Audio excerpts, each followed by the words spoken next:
All right, moving on. Advent in Student Living, which is the platform which owns the UniAcco, UniCred and UniScholar brands, has raised an additional $5 million led by new and existing investors as a bridge to its proposed Series B round of $20 million. Now, ASL is a unified student lifecycle management platform which assists students in their application to accommodation journey with a digital-first approach. To date, they've helped about 5 lakh students through the platform. Joining me now to talk about the company's plans to scale and more is its founder and CEO, Amit Singh. Amit, welcome on Startup Street and thank you for your time here on CNBCTV18. If you could start by telling us about the funding that you've announced, why the bridge equity, and when do you hope, hi Amit, and when do you hope to conclude this Series B round of $20 million?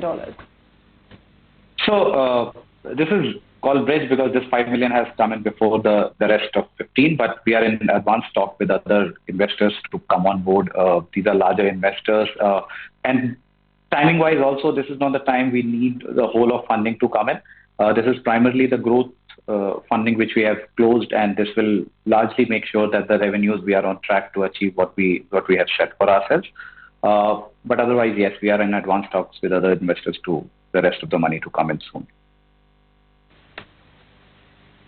All right, so soon you're looking to close that, but you want to use these funds to expand your product offerings. What exactly do you mean by that? I mean, you have 3 brands. Will you expand into early career as well, or will you be looking to expand products within these 3 brands? No, so the focus is going to be primarily to increase the product bouquet within the 3 brands. Just to give you a context, in UniAcco, from serving largely one destination country being UK, we now help students in finding accommodation in European countries, primarily Germany, Spain, Italy. We have also expanded our operations into Australian market. So it's geographical expansion for UniAcco, adding more destination countries for UniScholars, which is into counseling business. So we started last year with one destination market being UK. Today we serve most of the destination markets. So largely the strategy or this money is going into expanding into the existing brands rather than expanding the horizon. So, but will you be looking to expand into newer geographies outside the ones that you're already present in? Yes, yes. And what would those geographies be, Amit? So, like in destination markets, as I said, we were helping students to find right opportunities and courses and their careers in UK. We have expanded into US, Australia, Canada, Germany, New Zealand, Ireland. These are the geographical expansions we have done in UniScholars. In UniAcco, as I said, we were doing UK, but now we also help students in finding accommodations in Germany, Spain, Canada, Australia. So that's how we have geographically expanded. Overall, the company has had about 300% kind of growth since COVID, but it's also coming on a very low base. Is this kind of growth going to be sustainable? And, what about profitability across your 3 brands?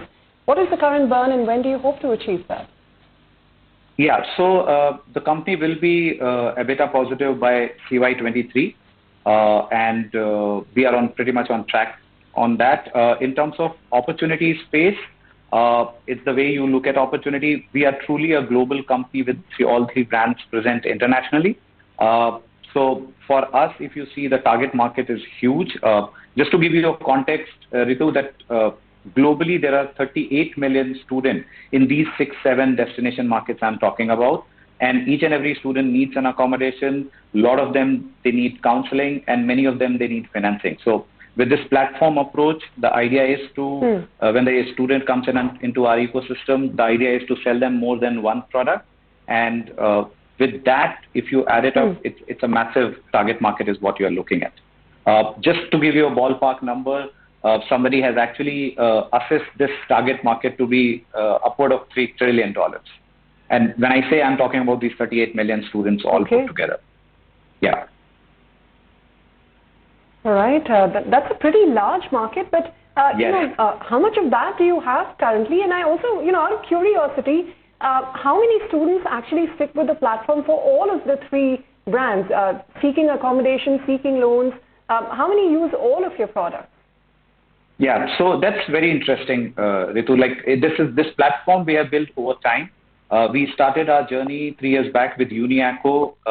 2 years back, we launched our financing platform, which was UniCreds, and last year we launched UniScholars. And since we have launched UniScholars, on an average, every second student in UniScholars actually is buying more than one product, and every third or fourth student is actually buying all three products and services from us. So it's very encouraging. The cross sales is doing wonders for us, and that's the whole point. What we saw in the market as a miss is it was highly fragmented market. The counselors were focusing on counseling for the student. Financiers were only looking at financing the courses. And accommodation was totally different subject matter. When we look at a student, we look at student end to end, we look at student as a single consumer, and we have created this product offering to the student so that student doesn't need to go out of ecosystem to buy any of the other services. In fact, just to extend this logic, we also help student in settling down once they have landed in the destination country.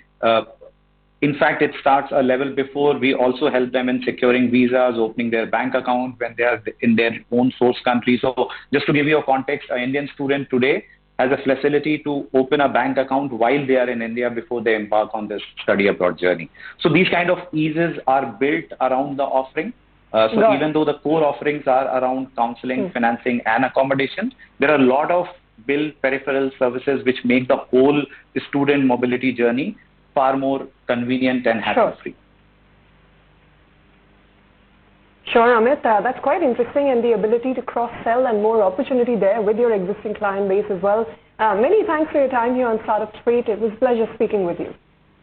Thank you. Thanks a lot. All right, on that note, we're going to take a short break, but don't go anywhere, because up next, startup layoffs are on the rise, and Simple has cut its workforce by 25%. We find out what strategy the company is going to take going forward on the other side.